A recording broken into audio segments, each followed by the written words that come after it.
So men's testosterone levels have been slowly decreasing since 1990, and this is probably due to like plastics and estrogens in our tap water and a bunch of other stuff. But in this video, I'm not actually going to be talking about what's decreasing testosterone levels. I'm going to be helping you on how you can actually increase your testosterone levels in literally just 7 days. And we're going to be talking about diet, we're going to talk about sleep, we're going to talk about supplementation, all kinds of good stuff, all kinds of tips and tricks. So we'll get straight into it, and I hope it helps. The first thing you need to consider is your diet. Let's think of our bodies like a factory, like a car factory. Now, in order to build a car in the factory, we're going to need a few ingredients. We're going to need the actual body panels for the car, we're going to need the engine, we're going to need like the seats and the steering wheel and all the different like components of the car to actually build the car. And your body is literally the same when it's trying to produce testosterone. It's going to need 3 key ingredients in order to actually produce testosterone. The first key ingredient is cholesterol, and cholesterol is what actually makes the testosterone. And then there's a few other ingredients as well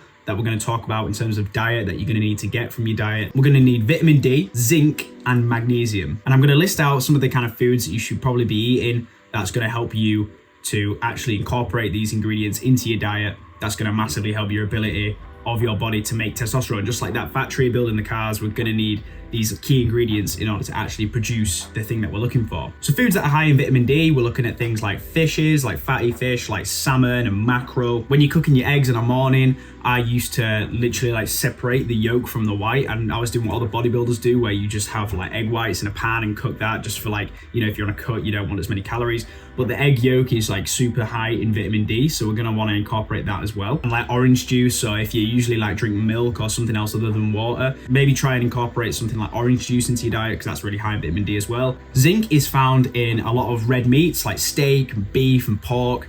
So if you're vegan, then I don't really know what to tell you.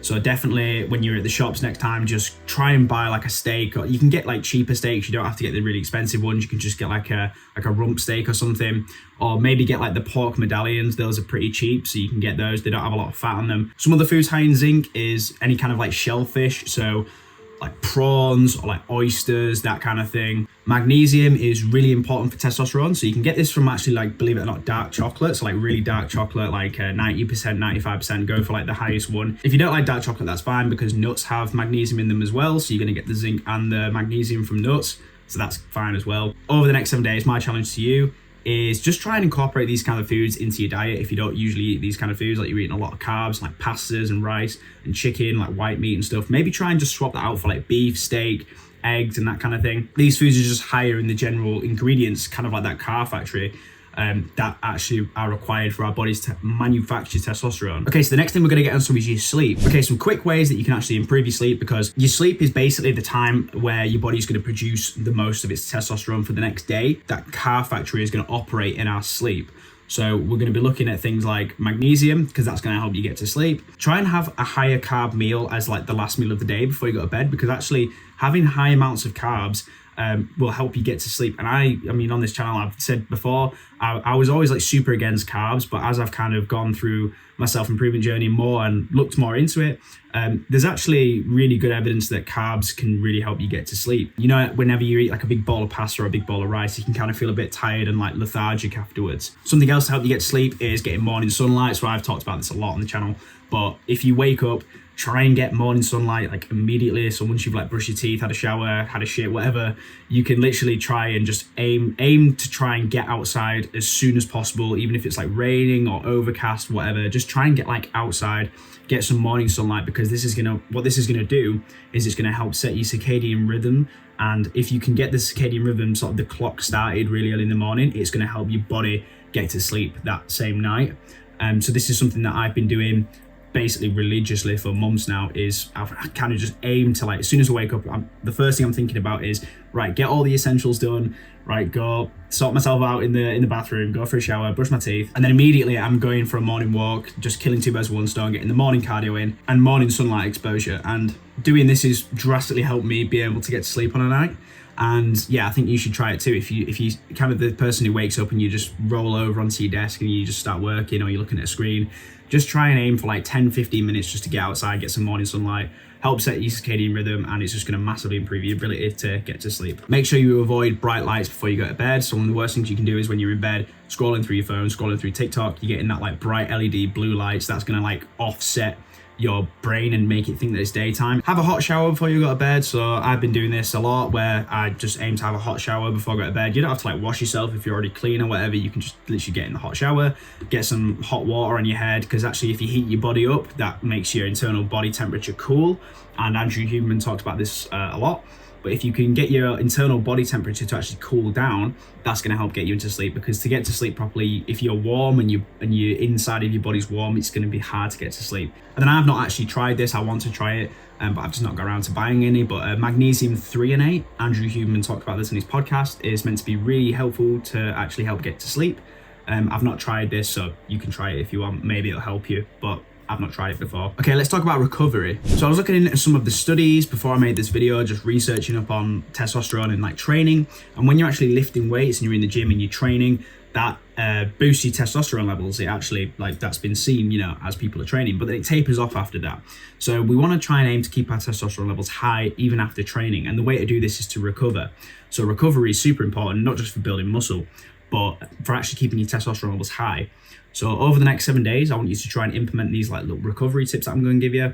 The main thing that actually makes your testosterone levels suffer from the gym is if you're going too hard at the gym and you're spending too long in the gym, you can actually overburden your system. So a lot of people who just start out at the gym, they get caught onto this kind of idea that they should be doing like powerlifting style stuff, right? So I see a lot of dudes in the gym doing like really heavy deadlifts and all these like big compound movements. And while they can be good for like powerlifting and building a lot of strength, they're super taxing on your system. So like deadlifting, it gets your calves, it gets your glutes, it gets your hamstrings, it gets your lower back. It's like your whole posterior chain. What I recommend is focus more on hypertrophy training, right? Isolating the muscle and doing exercises that really only require that muscle to work, rather than doing these big heavy compound lifts like bent over rows and deadlifts and things like that, because they're a little bit too taxing on the system. And in my opinion, when I've done deadlifts and stuff like that before, I'll be super fatigued in the days following doing those kinds of exercises. And I think that has actually been shown from studies that I've researched to actually lower testosterone levels, because when your system is overburdened, it can't really produce testosterone. That's kind of like you could think of it like maybe you work in the factory too hard, the car factory, right? And like a conveyor belt breaks or something in the car factory, and then it can't produce any more cars, right? Because you're just kind of training too hard in the gym. So what I'd recommend is keep your gym sessions short and sweet, you know, like an hour long, and just keep the gym sessions intense. So you still want to keep them intense, and you know, you want to train hard, but keep them short so that you're not over fatiguing yourself. And that's going to be the best kind of setup to get actually good recovery in as well. And some final points just to help optimize your testosterone levels over the next week is, first of all, your body fat percentage. So if you have a really high body fat percentage right now and you're thinking of bulking up and, you know, putting some muscle on, then that can be good, right? And you're going to improve your testosterone levels doing that. But actually carrying around a lot of body fat has been shown to basically release more estrogens into your body, and that's going to lower your testosterone levels. So in order to kind of bias your body to have more testosterone than estrogen, if you're a male, is to focus on losing the body fat, because body fat is going to impact how much testosterone you can actually produce. So what I'd say is focus on losing your body fat first. Get down to like a healthy body fat level. I'm not saying get like super shredded or like six pack or anything like that. I'm just saying if you're carrying around like excessive body fat, like, 30% plus, lower that down to like 20% body fat, and then you can focus on like building muscle in the gym, going on a bulk, that kind of thing. But if you are carrying around excessive body fat, focus on lowering that first, because it's going to help you basically produce more testosterone after you've lowered the fat, which is probably going to lead to like more muscle gain anyway. Avoid estrogenic foods. So foods like milk, soybeans, sesame seeds. You can literally just like Google phytoestrogens in foods or estrogenic foods. Try and avoid them, because they're just going to make it harder for you to produce testosterone. I'm trying to think of like a car factory, because that's kind of the analogy we've been using, but I guess that's like bringing the wrong ingredients into the car factory, like the wrong kind of like type of doors, and you can't actually build the car because you've like ordered in the wrong materials, right? That's kind of like eating the wrong things, like soybeans and phytoestrogens. They're kind of like the incorrect parts, right, for like a different car.